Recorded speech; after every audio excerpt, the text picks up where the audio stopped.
Melalui proses penuaan, warga emas bukan sahaja memerlukan bantuan seperti bantuan kewangan. Malah yang paling penting adalah bantuan dari segi sokongan sosial.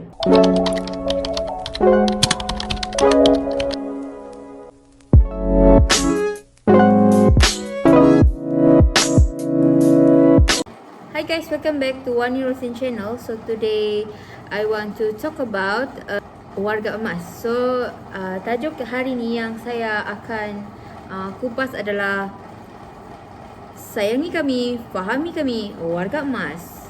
Terima kasih. Okay. Melalui proses penuaan, warga emas bukan sahaja memerlukan bantuan seperti bantuan kewangan. Malah yang paling penting adalah bantuan dari segi sokongan sosial. Sokongan sosial ni adalah penting kerana warga emas ramai memerlukan orang ramai untuk memahami emosi mereka. Okey, tujuan saya pada video kali ini adalah untuk memberi pendedahan dan berkongsi maklumat mengenai perubahan emosi dalam kalangan warga emas.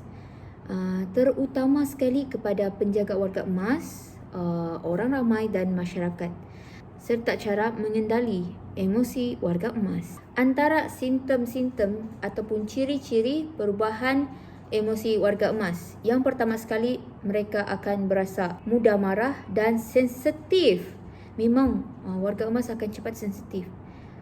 Bila contohlah kan, kita sebenarnya bukan kita mau marah, kita sebenarnya mau cakap tapi kita terkuat suara. Lepas tu dia ni marah aku kah? Aduh, cucu aku ni. Macam tu. Contoh. Okey. Yang kedua, sukar mengawal perasaan dan mudah menangis. Ini antara kebanyakan warga emas. Saya mau cerita. Ada satu lah pesakit saya. Saya hanya tanya je. Contoh, saya tanya ni pesakit, selepas pakcik sakit ni, apa pakcik punya perasaan macam mana? Terus dia cakap, mula dia okey lagi. Adalah macam ni contohnya.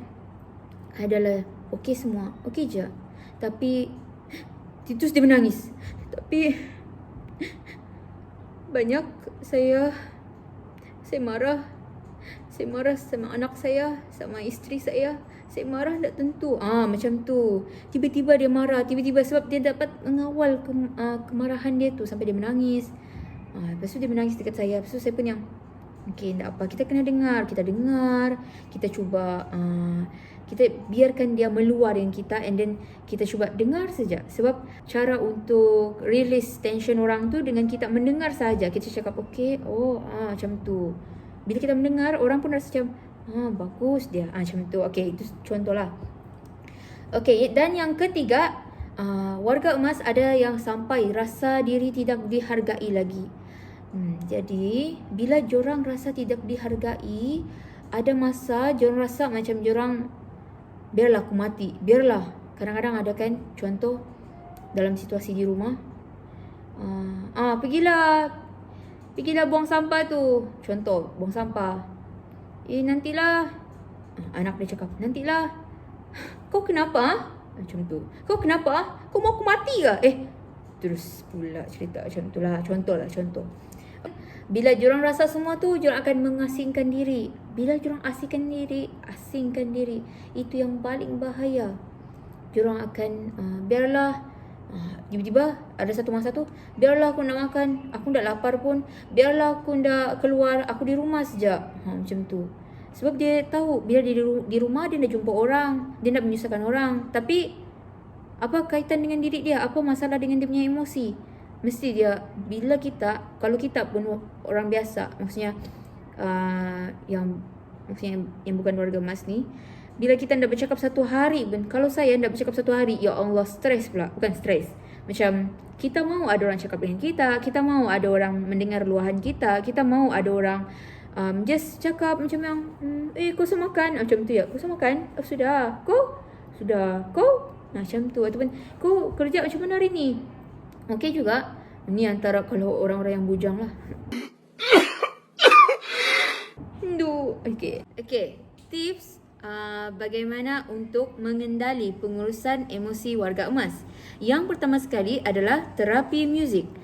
Adalah satu terapi yang menggunakan medium music untuk mensejahterakan, maksudnya untuk warga emas tu feel calmness, tenang, relax dengan mendengar lagu yang dia suka. The summer wind came blowing in. This is what Marie is hearing through her headphones, Summer Wind. She claps along to one of her favorite tunes. Mungkin warga emas suka lagu dulu-dulu kan? Macam lagu tu. Twist.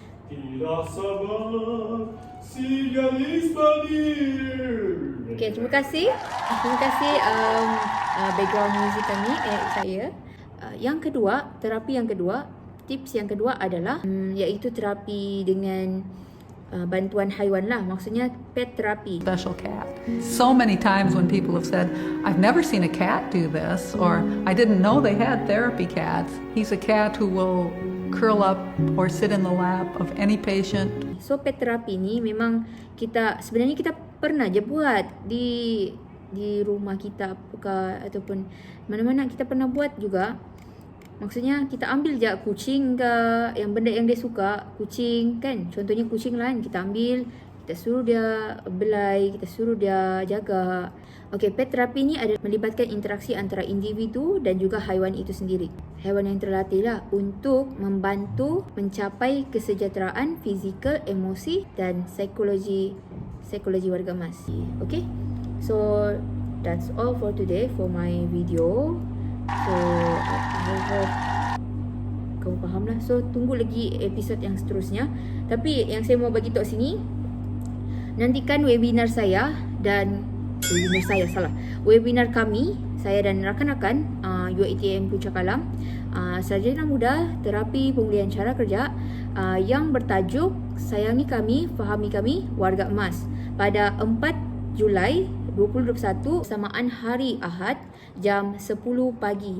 Jadi jomlah kita mengisi masa lapang kita pada hari Ahad tu. Tidak lama pun, dalam 1 jam sahaja kami pinjam, mungkin dalam 4-5 minit jugalah.